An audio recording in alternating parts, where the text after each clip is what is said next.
palavra, nós possamos aprender e crescer cada vez mais. O grande professor do Espírito Santo, autor da palavra, é aquele que nos auxilia, é aquele que abre o nosso entendimento, Senhor, para que possamos entender a agradável vontade, em nome de Jesus. Amém.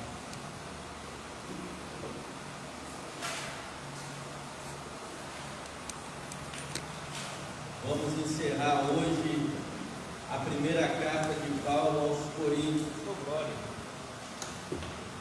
Bênção!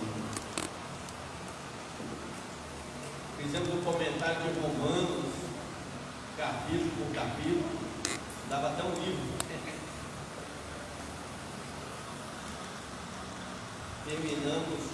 Vamos terminar hoje a primeira carta de Paulo aos Coríntios. Paramos na metade do capítulo 15 e vamos ter rapidamente o capítulo 16. Temos poucos versículos hoje, vai fazer a gente acabar até mais cedo, e esse mais cedo é a oportunidade para vocês perguntarem, tirarem as suas dúvidas, seja da carta, seja da Bíblia, seja a pergunta, no decorrer de todo o estudo, algo que você queira compartilhar. A tua dúvida, às vezes, é a dúvida de todos, porque tem pessoas que têm dúvida, mas não gostam de perguntar, gostaria que o outro perguntasse. Às vezes, aquilo que você quer saber, todos querem saber. Paramos no capítulo 15, no versículo 34, é isso?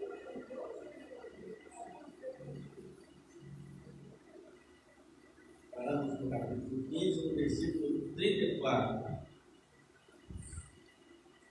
O assunto que nós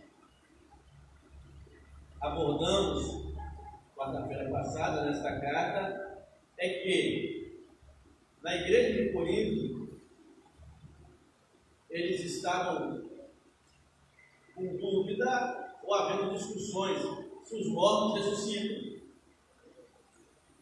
Porque na filosofia grega não tem porquê nem para que haver ressurreição dos mortos, visto que a visão de corpo que eles têm é algo negativo, é algo ruim, é algo que prende aquilo que é bom, que é a alma. Ou seja, a morte é a libertação, e eles, sendo a morte, o fim do corpo, da carne, vindo a libertação da alma, não tem porquê trazer aquilo que na visão deles é mal, o corpo de volta. E Paulo começa a instruir eles porque eles acabam se contradizendo naquilo que eles mesmos acreditam.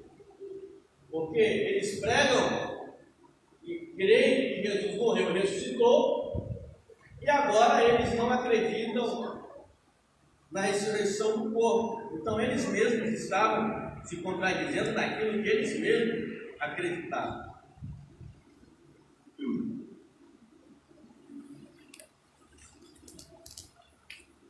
Eu vou ler o versículo 34 para a gente retomar a passagem. Tornai-vos sóbrios, como é necessário, e não pequeis, pois alguns dentre vós tudo ignoram a respeito de Deus. Digo isto para vergonha vossa. Ou seja, tinha pessoas ali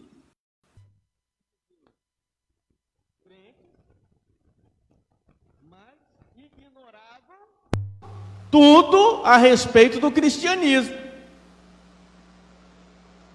É o que eu chamo de... Tem pessoas que ela quer adaptar Deus para ela, ou quer criar a imagem de Deus, a sua imagem e a sua semelhança. E aí cada um vê Deus de um jeito, cada um cria Deus, a sua própria imagem e a sua própria semelhança. Quando Paulo diz que eles ignoram tudo sobre Deus, é porque provavelmente alguns pensavam, Deus para mim é isso. E para mim servir Deus é desse jeito. E aí outro pensava diferente. Infelizmente, não é diferente hoje. Porque se a gente deixar, essas coisas vão nos contaminando. E tem as pessoas começam a se auto-instruir. Para mim servir a Deus é assim. Para mim servir a Deus é assado. Para mim Deus não gosta disso. Para mim isso não é de Deus. E aí acaba que se eles fugirem do conteúdo, do ensinamento, acaba cada um criando para si um Deus, sua própria semelhança. Vamos agora dar continuidade, que é o verso 35. Que o tema que aborda é o modo da ressurreição. Porque eles querem saber, os mortos ressuscitam. Como? De que jeito? De que forma? E qual é o corpo que vem? Se fulano caiu no mar e foi engolido pelas piranhas. Piranhas é o peixe, irmão.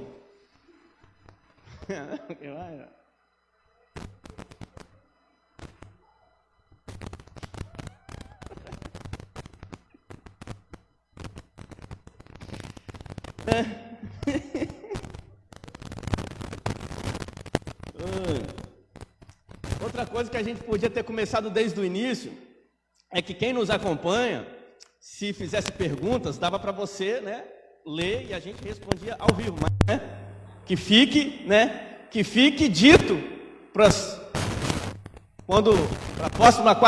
próximas quarta-feiras ou para o ano que vem, que aqueles que estão em casa acompanhando, mas tem que ser ao vivo, se fizer pergunta depois quando assistir, a gente responde também na hora. Verso 35. Mas dirá alguém: como ressuscitam os mortos? Está vendo? Paulo já faz a pergunta que deve estar sendo feita na cabeça deles. Mas dirá alguém: como ressuscitam os mortos? Com que corpo eles voltam? Aí Paulo: insensato. Insensato aí está como? Insensato? Tolo.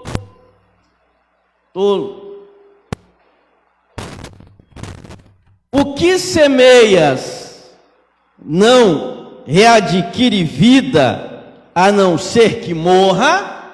Paulo vai começar a dar o exemplo da semente, Você pega uma semente e aquela semente está morta, porque o que você chama de vida é ela quando brota,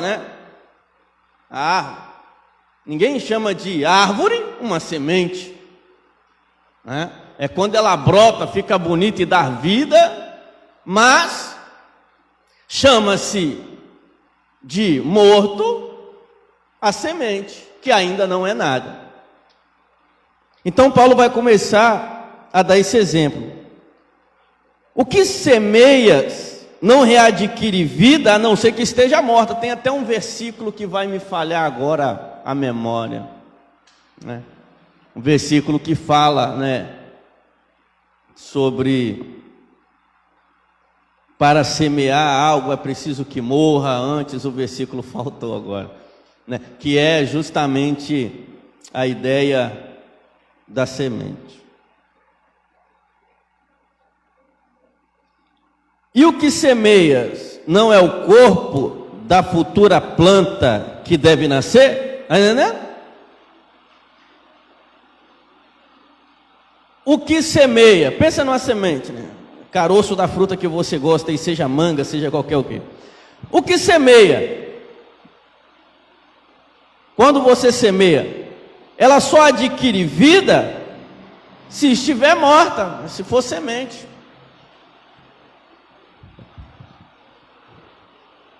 E o que semeais? Agora ele vai fazer o exemplo do corpo, para explicar para eles com que corpo a gente vai voltar. E o que semeias? O corpo da futuro. O que a gente semeia não é o futuro corpo que deve nascer, mas um simples grão de trigo ou de qualquer outra espécie. A seguir, Deus lhe dá o corpo como quer. A cada uma das sementes, Ele dá o corpo que lhe é próprio. Aqui está uma ideia dos judeus sobre que o crescimento da planta é divino, variando de planta para planta. Eu vou dar um exemplo. Vamos que você plantou um pé de manga, e aquele pé de manga só cresceu até aqui. E aí você plantou outro pé de manga, caroço de manga, e aí ficou aquela árvore da vida, né? Aquela árvore enorme. A mesma semente deu uma árvorezinha. Aí a mesma semente deu uma árvore enorme. No pensamento judaico, Deus abençoou esta figueira maravilhosa, que não é figueira, é pé de manga. Deus abençoou, porque essa aqui não vingou muito, mas essa aqui foi abençoada por Deus. Então, o que Paulo está dizendo? Que o corpo vai ser semeado, mas o que vai surgir em glória varia de corpo para corpo. Por isso que ele está dizendo, primeiro fazendo a comparação da semente, a seguir, Deus lhe dá o corpo como quer, porque eles entendem, assim como uma planta vinga de uma forma, dá 10 galhos, a outra dá 50 galhos, a outra dá 3 galhos, uma desenvolve, a outra desenvolve mais ou menos, Deus dá o crescimento como Ele quer, a cada uma das sementes do corpo que lhe é próprio. Nenhuma carne, já vai o comparativo, nenhuma carne é igual a outras, mas uma é a carne dos homens, outra é a carne dos quadrúpedes, outra é a carne dos pássaros, outra é dos peixes. Há corpos celestes, há corpos terrestres. São, porém, diversos os brilhos dos celestes e o brilho dos terrestres. Um é o brilho do sol, outro é o brilho da lua, e outro o brilho das estrelas, e até de estrela para estrela há diferença de brilho. Ou o mesmo se dá com a ressurreição dos mortos, semeando o que é corruptível, o corpo que ressuscita é incorruptível. Por isso que Paulo está dando essas explicações. Por quê? No pensamento de Platão, o corpo é a prisão da alma, é um invólucro maldito, que só presta para atrapalhar o desenvolvimento intelectual da alma. Uma hora nos libertaremos dessa carcaça inútil para ser o que devemos ser. Aí aparece Paulo dizendo, não, essa carcaça inútil será transformada. Tudo que eles não acreditavam, tudo que eles não sabiam, não teriam ideia de como poderia ser. E Paulo está tentando explicar que aquilo que eles crêem, sim, é corruptível, mas virá incorruptível. Semearemos o desprezível para ressurgir o reluzente de glória. Semeamos na fraqueza para ressuscitar cheio de força. Semeando um corpo psíquico, aí está a alma, psique? Está como? Leu o 44, natural, né? Leu o 44.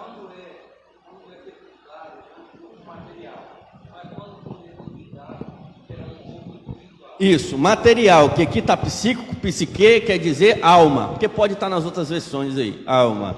Corpo natural tem uma outra versão aí, dizendo? Aqui na minha Bíblia é, mas vai que na sua pode ser outra.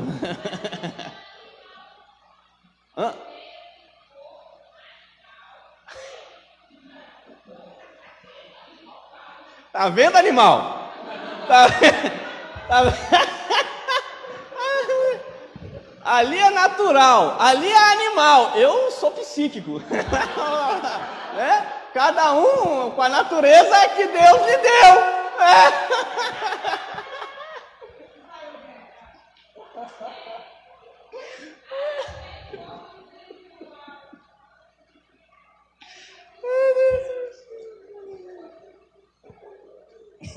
Alguém vai se arriscar a ser diferente aí? Tá tudo normal agora. Compartilha dessa ideia.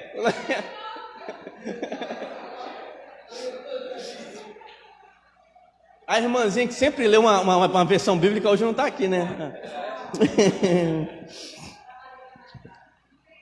Semeando o corpo psíquico, que é a alma, né? Ressuscita o corpo espiritual. Se há um corpo psíquico, há também um corpo espiritual. Porque isso é interessante, né? O dualismo de Platão. Corpo e alma. Paulo não, até essa alma vai ser semeada para surgir um ser espiritual. O que na tricotomia, que nós acreditamos corpo, alma e espírito, o espírito não se desvencilha.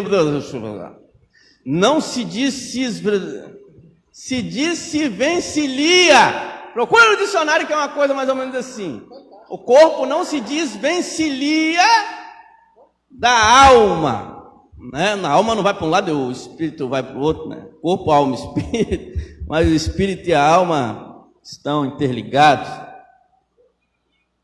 Assim está escrito: o primeiro homem, Adão, foi feito alma vivente. Está vendo lá em Gênesis? Soprou em suas narinas e passou a ser alma vivente. O último Adão tornou-se espírito que dá a vida. Primeiro foi feito não o que é espiritual, mas o que é psíquico. O que é espiritual vem depois. O primeiro homem tirado da terra é terrestre. O segundo homem vem do céu. Tal foi o homem terrestre, tais são também os terrestres. Tal foi o homem celeste, tais serão os celestes. Assim como trouxemos a imagem do homem terrestre, assim como trouxemos a imagem e a semelhança de Adão, assim também traremos a imagem e a semelhança do celeste ou de Cristo. Digo-vos, irmãos, a carne e o sangue não podem herdar o reino de Deus. Isso também é interessante. Eles têm que entender. Eles poderiam pensar: nosso corpo vai ressurgir, então sangraremos, sentiremos dor. O que vai acontecer? Que corpo é esse? Carne e sangue não pode herdar o reino de Deus. Ora, mas o corpo é carne e não vai ressurgir como carne? Não, essa carne não sobe lá não. Então o que está acontecendo? É muito interessante quando Paulo diz: carne e sangue não pode entrar no reino de Deus. Ou seja, esse corpo glorioso, esse corpo ressuscitado, esse corpo transformado, não é essa carne daqui. É um corpo como o de Jesus, corpo que atravessa a parede para conversar com os discípulos, corpo sem limitações físicas, sem nenhuma limitação física. Esse mesmo corpo que Jesus conseguiu ascender aos céus, a assunção de Jesus. Esse corpo que não se mutila, não toma corte, não sangra, para que eles pudessem entender: a carne e o sangue não entram no reino dos céus. Até aí tudo bem?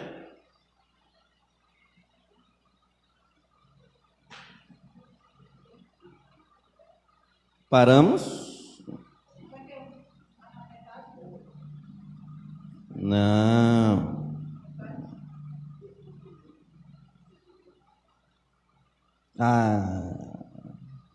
O 50, né? Digo-vos, irmãos, que carne e sangue não pode herdar o reino dos céus, nem a corrupção herdar a incorruptibilidade. Eis que vos dou a conhecer o mistério, que agora já não é mais mistério. Quando a pessoa fala com você, é mistério, que não foi revelado. Mistério é mistério, né? Irmão, o culto foi mistério, então você não aprendeu nada, porque mistério é aquilo que está oculto e ainda não foi revelado. Aquele irmão é mistério puro, mas cuidado que vai, então, quem é ele? Né? Ele deveria ser revelado. Mistério é aquilo que está oculto. Paulo está dizendo, eis que vos digo um mistério, é porque agora ele está trazendo uma revelação que ninguém trouxe, ou que ninguém sabia, ou que eles não entendiam. Eis que vos dou a conhecer um mistério, nem todos morreremos, mas transformados seremos todos seremos transformados. Bem este segredo. Se é segredo, então alguém contou para ele. Quem contou para ele esse segredo? Tomara que seja Deus mesmo, graças a Deus, né? Glória a Deus, é Deus, né? Glória a Deus, é Deus. Tomara não, é Deus.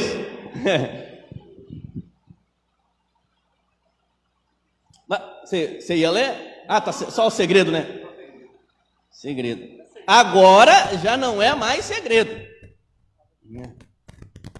A pessoa, né? O culto foi segredo puro, mas ninguém contou nada, né? O segredo, né? Quer dizer, não, o culto foi um segredo para quem depois saiu do culto não quer contar para ninguém como é que foi o culto, é segredo. Irmãos, o culto hoje vai ser segredo, tudo que vocês aprenderem aqui, vocês não... Mas é mistério, né? Mistério, segredo, vamos lá. Eis que vos dou a conhecer, nem todos morreremos. Imagine, né, as pessoas lá naquela época, nem todos morreremos. Mas todos seremos, volta aqui, transformados. Num instante, num abrir e fechar de olhos. Fica quieto, é aquele ventilador, é aquele ali, ó. Ao som da trombeta final. Sim, a trombeta tocará, e os mortos ressurgirão incorruptíveis, e nós seremos transformados. Nós, Paulo vivia como se ele fosse ser arrebatado. Paulo pregava desde já acreditando que ele faria parte dos arrebatados. Esse mistério Deus não revelou para ele. Esse mistério. Quem não for, né, arrebatado vai ser condenado. Então ele não vai ter um corpo eterno, senão ele ia ser condenado eternamente no inferno. Correto? Que nem ele falou assim, ó, receberemos um corpo imortal. O meu que está falando imortal. Beleza, foram para o céu e receberam um corpo imortal. Foram para o inferno, eles não vão receber um corpo imortal. Correto? Porque no instante, a trombeta tocar, eles vão ser, né, vão ter um corpo transformado. Aqueles que são salvos, os que não são salvos, não vão ter um corpo eterno. É isso ou não? A ideia é boa.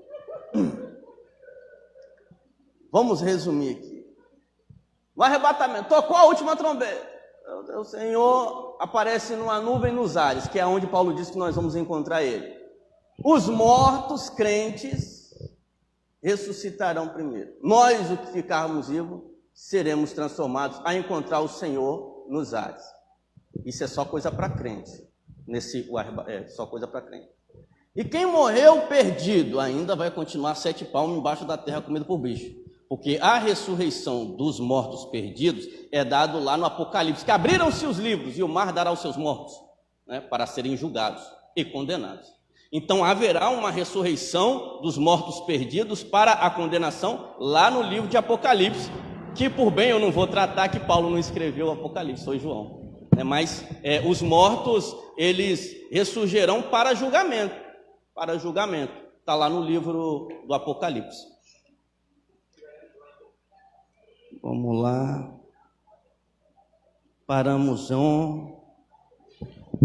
Digo-vos, transformados, num abrir e fechar de olhos, ao tocar incorruptível seremos transformados. 53. Com efeito, é necessário que este ser corruptível revista-se de incorruptibilidade, e este ser mortal revista-se da imortalidade. 1 Tessalonicenses 4, do 13 ao 18.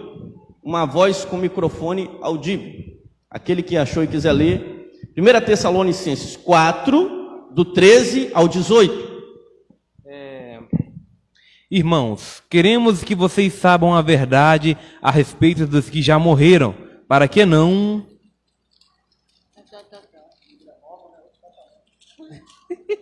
Quando está colado assim é porque diz que não costuma poliar. É outro mistério aqui. Para que fiquem bem tristes como ficam aqueles que não têm esperança. Nós cremos que Jesus morreu e ressuscitou. E assim cremos também que que depois que Jesus vive, Deus o levará de volta e junto com ele levará os que morreram crendo nele. Isso, Paulo agora está explicando a mesma coisa para a igreja de Tessalônica, que a gente ainda vai chegar, mas Paulo já está explicando aí a mesma coisa. Quando, versículo 54, hino triunfal, conclusão.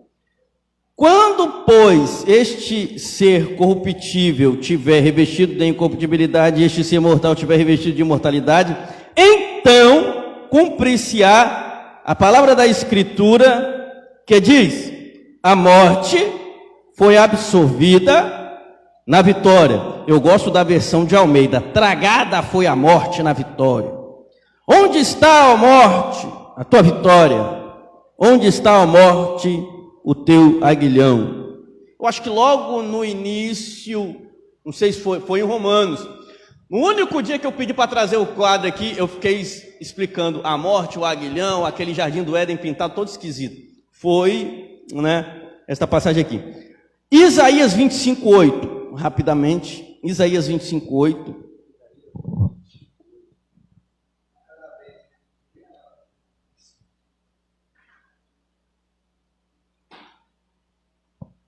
Isaías capítulo 25, versículo 8.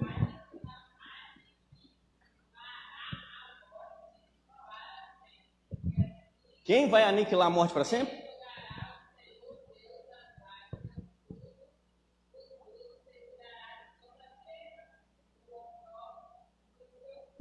Versão bonita essa, hein? Boa, hein?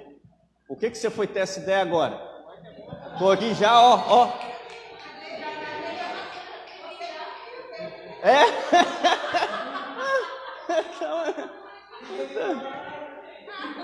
Vocês são meus amigos, né?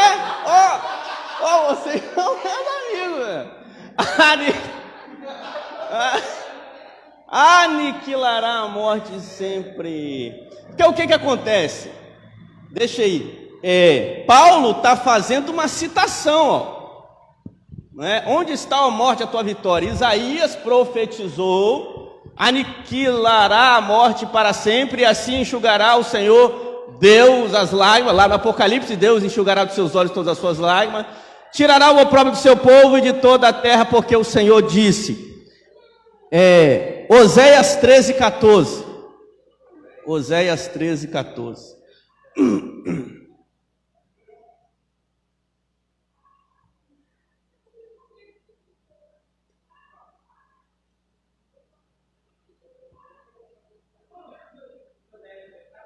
Já?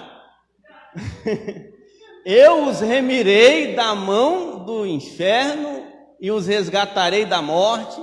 Onde estão, ó morte, as tuas pragas? Onde está, ó inferno, a tua perdição? O arrependimento está escondido de meus olhos. Então, Paulo usa dessas profecias para dizer: onde Onde está, ó morte, a tua vitória? Onde está, ó morte, o teu aguilhão? 56. O aguilhão da morte é o pecado. E quem dá força para o pecado? A lei. Mas graças sejam rendidas a Deus, que nos dá a vitória por nosso Senhor Jesus Cristo. Assim, irmãos, bem-amados, sede firmes, inabaláveis, fazei incessantemente progressos na obra do Senhor, ciente de que a vossa fadiga, o vosso trabalho, não é vão no Senhor. Eu vou começar, vou começar a fazer assim, né?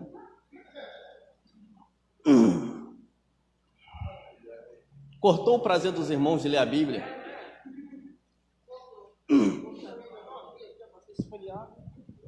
Encerramos o capítulo 15. Perguntas? Ela dá força sobre o pecado? Sim, pelo fato de que só existe pecado porque existe lei. Então, é ela que faz o pecado, da ação ao pecado. Não comerás da árvore do bem e do mal. Foi quando comeu que ele pecou. O aguilhão, eu acho muito interessante. O aguilhão, a pessoa pecou, mas assim, o aguilhão ele está no meio disso, entre a lei e o pecado. O aguilhão o que a serpente usa para fazer com que você caia em transgressão, né? Vamos colocar ali o jardim do Éden. A lei está ali, não comerás. A serpente aparece e diz: foi assim que Deus disse? Então ela semeou uma dúvida. Esse é o aguilhão. Esse é o aguilhão. Porque, irmão, se você não quer pecar, você sabe como não pecar. Aí vamos supor que alguém te leve a pecar. Uma palavra te leve a pecar. Uma atitude te leve. É o aguilhão. Ou você está fazendo dieta. E aí você vê no comercial de TV. O quê? O quê?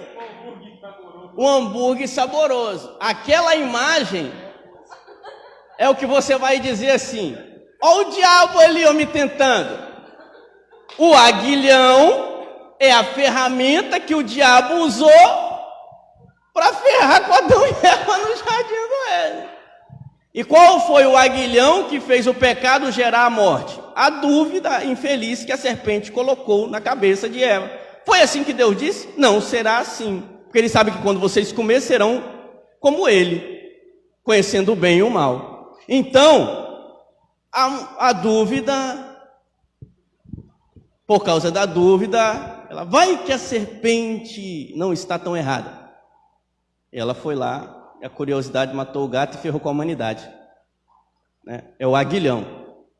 Mas por isso que Paulo, é boa a sua pergunta, porque em Romanos Paulo fala, a lei é boa, ela não é algo ruim, mas só que eu só conheci o mal através dela, né? Vamos supor, o dia que eu tivesse ódio de alguém e matasse essa pessoa, a minha mente não me condenaria em absolutamente nada, até um Deus dizer, não matarás.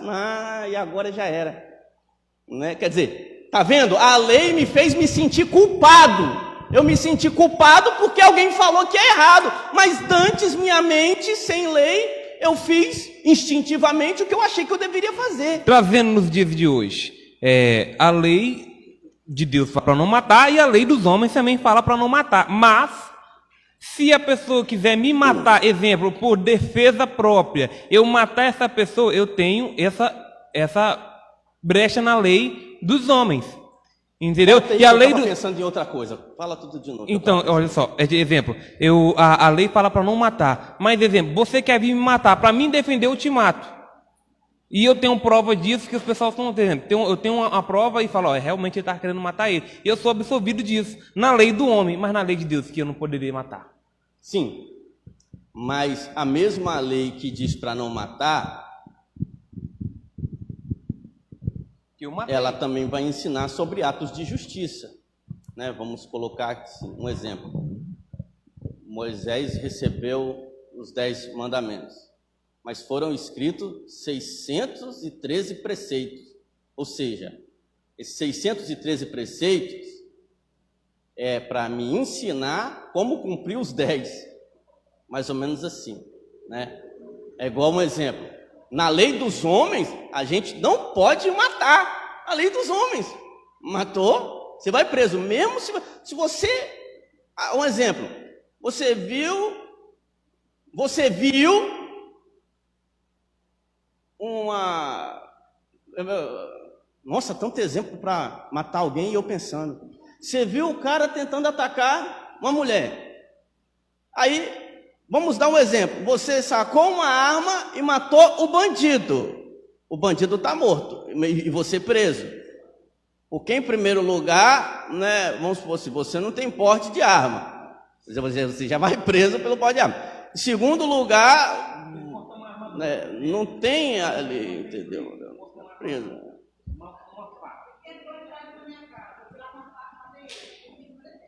Como?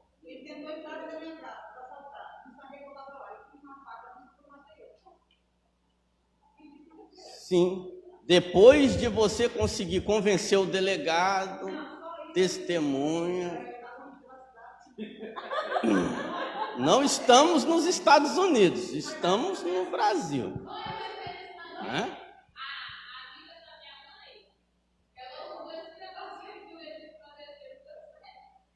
Deu, né?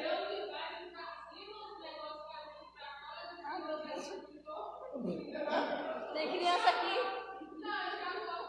A mulher era o Chuck.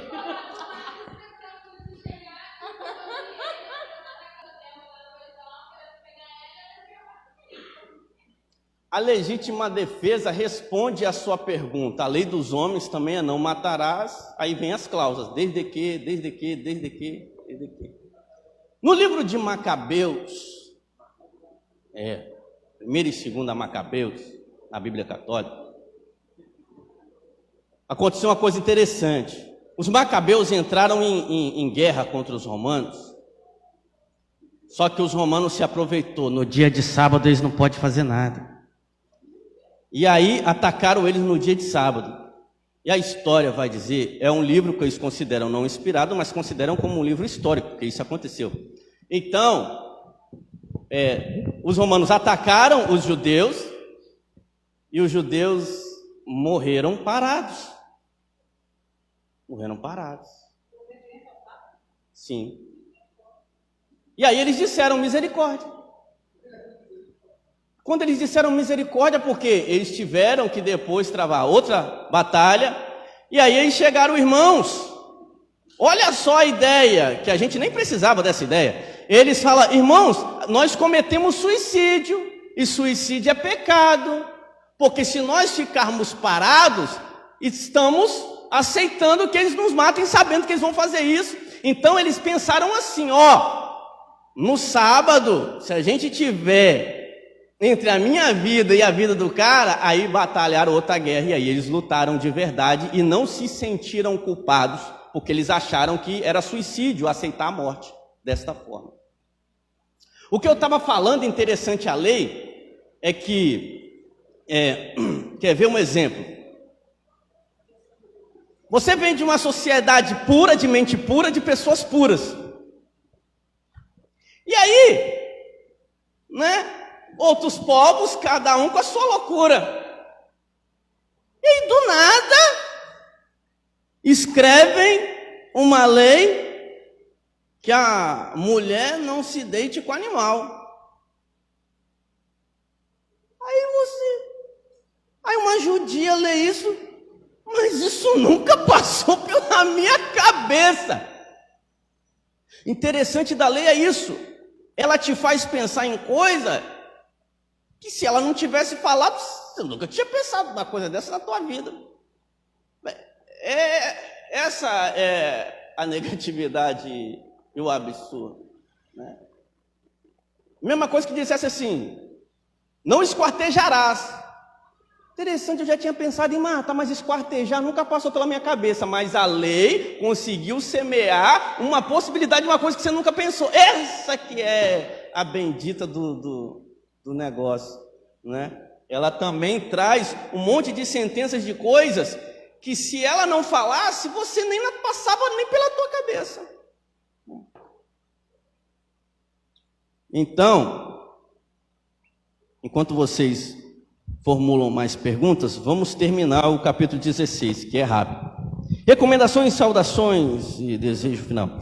Quanto à coleta, agora é rápido, Paulo só vai tratar de um assunto aqui. Quanto à coleta em favor dos santos, segui também as normas que estabeleci para as igrejas da Galácia. No primeiro dia da semana, cada um de vós ponha de lado o que conseguir poupar. Interessante essa forma de coleta que Paulo estava fazendo. É como se ele dissesse assim: ó, vocês trabalham de segunda a segunda. Tire um dia da semana para tudo que vocês conseguirem nesse dia, é para a coleta dos santos em Jerusalém. No primeiro dia da semana, cada um de vós ponha de lado, que conseguir poupar. Né? 3. Quando aí chegar, mandarei munidos de cartas aqueles que tiverem escolhido para levar vossas dádivas a Jerusalém. E se valer a pena que eu mesmo vá, eles farão a viagem comigo. Irei ter convosco depois de passar pela Macedônia, pois hei de atravessar a Macedônia. É possível que eu me demore convosco, ou mesmo passe o inverno entre vós, para que me deis os meios de prosseguir a viagem. Quero ver-vos. Quero ver-vos apenas de passagem? Não quero ver-vos apenas de passagem. Espero ficar algum tempo convosco, se o Senhor permitir. Entrementes, permanecerei em Éfeso até o Pentecoste, pois aqui se abriu uma porta larga. O pessoal gosta, né? Eis que o Senhor te abre uma porta larga, cheia de perspectivas para mim, e os adversários são numerosos. Se Timóteo for ter convosco, cuidai de que esteja sem receios em meio a vós, pois trabalha na obra do Senhor como eu. Ou seja, supra todas as necessidades dele, porque ele trabalha na obra como eu. Por conseguinte, que ninguém o menospreze, porque provavelmente Timóteo era jovem, né? Que ninguém o menospreze. Dai-lhe os meios de voltar em paz para junto de mim, pois eu o espero com os irmãos. Quanto ao nosso irmão Apolo, olha o problema que criaram com a vida de Apolo aqui. Quanto a Apolo, lembra? Uns são de Paulo, outros são de Apolo. Quanto ao nosso irmão Apolo, roguei insistentemente que fosse visitar-vos, mas não quis em absoluto ir agora. Irá quando tiver outra oportunidade. Está vendo como os crentes atrapalham quando fica tendo preferências por pessoas?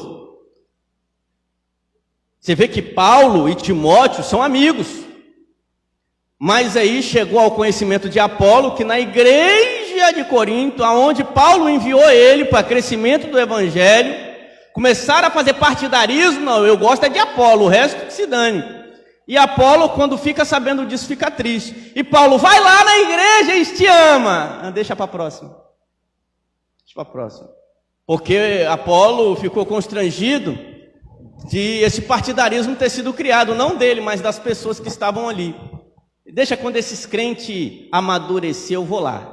Mas agora eu vi que quando eu fui já teve uma confusão. Se eu for agora eu não sei o que pode acontecer. Então Apolo decide ir uma outra oportunidade. Vigiai e permanecei firmes, sedes corajosos, sede fortes, fazei tudo por amor. Ainda uma recomendação, irmãos: conheceis a família de Estéfanas, sabeis que são as primícias da Acaia, os primeiros convertidos, e que se devotaram ao serviço dos santos. Tende, pois, deferência para com pessoas de tal valor. Deferência é honra, né? Honra. Deferência, ter também vos sujeitos aos tais. Vos sujeitem aos tais. Em outras versões, honre-os. Deferência para com as pessoas de tal valor e para com todos os que colaboram e se fadigam na mesma obra. Regozijam-me pela presença de Estéfanas, Fortunato, Acaio, pois supriram a vossa ausência. Tranquilizam o meu espírito e o vosso. Saber apreciar pessoas de tal valor. Saúdo-vos das igrejas da Ásia. Envio-vos efusivas saudações do Senhor. Áquila, Priscila. Com a igreja que se reúne na casa deles. Saúdo-vos, irmãos. Não, saúdo-vos. Todos os irmãos, saudai-vos uns aos outros com ósculo santo. A saudação é do meu próprio punho, para que nenhum engraçadinho, né? Paulo, se alguém não ama o Senhor, seja anátema, seja maldito. Maranata. Ora bem, Senhor. A graça do nosso Senhor Jesus Cristo esteja convosco. Com todos vós está o amor em Cristo Jesus. Amém. E graças a Deus. Perguntas. Está vendo como a pergunta do irmão foi muito interessante? Vocês tiverem mais algumas perguntas, terminamos a carta de Paulo de 1 Coríntios. Isso aqui é o primeiro dia da semana. Qual era o primeiro dia da semana? Que ele fala que o primeiro dia da semana. E pra gente é segunda. Entendeu? Por que essa discussão é grande? Gigante. Porque a formação dos meses já é uma... Quem gosta, quem fala isso com propriedade é o tal do Mário Sérgio Cortella. Ele vai explicando, janeiro, quem deu esse nome, qual imperador. Às vezes o nome do imperador ou o sobrenome dele vinha para uma coisa assim, novembro era 9, não é 9. Ou é 9? Novembro? Não, novembro é 10. 11. 10. É 11. 11. Mas novembro era 9. Então ele vai explicando historicamente como que essas mudanças ocorreram. Dezembro é 10. 10. Na Bíblia não é citado não, né? Nem os dias da semana. É citado na Bíblia os dias da semana? Que nem, né? Beleza, Deus fez o dia e no sétimo dia ele descansou. Então sabemos que o sétimo dia é o último, que é o sábado. Correto? E o domingo foi inventado pelos romanos. Aí, assim... Resumidamente, é porque realmente eu queria ter esse cérebro com toda essa informação que aquele homem tem, né? Para falar aquilo tudo. Mas assim, não vou ficar devendo não. Eu já vou pegando só naquilo que você botou como dúvida entre os adventistas e nós. Porque o domingo? Única e exclusivamente o seguinte, é que ele ressuscitou no domingo. Tá, ele ressuscitou no domingo, e por isso domingo se tornou o quê? O primeiro dia. Então, porque Jesus ressuscitou, se tornou o primeiro dia. Porque ele se ressuscitou no domingo. Virou até a frase, o dia do Senhor, que é o primeiro dia, que o nosso primeiro dia da semana é segunda-feira. O dia do Senhor é qualquer dia. O dia do Senhor não seria qualquer dia? Na nossa mentalidade de hoje, sim. Qualquer dia é dia. Por quê? Quando diz que anunciar o evangelho a tempo e a fora de tempo, que não existe dia para falar, ou adorar, ou pregar, ou fazer a obra. A tempo e a fora de tempo já diz, não tem dia especial.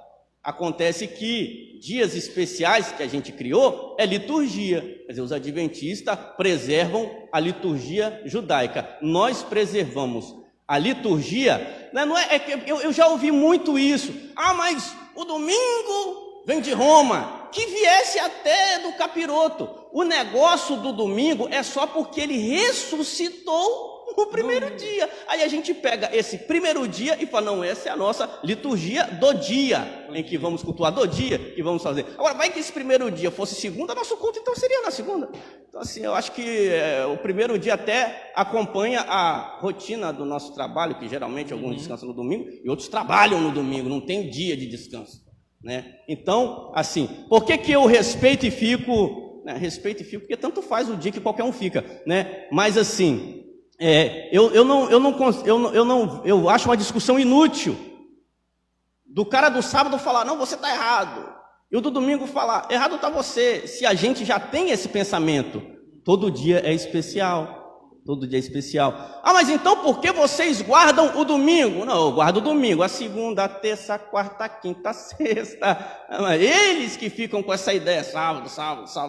Tudo bem, mas o Senhor ressuscitou no primeiro dia, que já era o domingo. Né? Agora, não importa quem deu o nome de domingo, se foi o diabo, se foi Roma, se foi os gregos, ele ressuscitou depois do sábado. É só isso, entendeu? Agora, o que eu falei do Cortella é que ele explica os meses, quem foi o imperador, por que trocaram, quem que trocou, novembro era 9, dezembro era 10, aí, né, aí ele até explica por que na verdade o nosso ano começa em março, depois do carnaval, né? Na verdade, tudo geralmente no Brasil as coisas só começam a funcionar depois do carnaval. Nosso primeiro dia praticamente é quase no terceiro mês, né? Uma coisa assim. Mas é só questão de curiosidade histórica, né? Mas o domingo já está matado aí, né? O que importa é o dia que o Senhor ressuscitou, é esse dia que a gente pratica e poderia praticar qualquer outro dia. Muito boa pergunta, hein? Perguntas?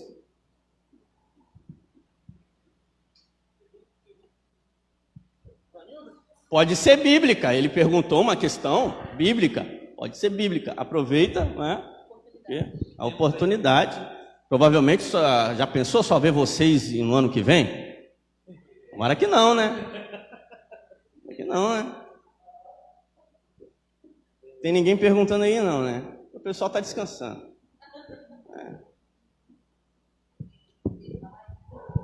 Enquanto vocês ficam de pé, vocês vão pensando se quer perguntar. Vamos ficar de pé?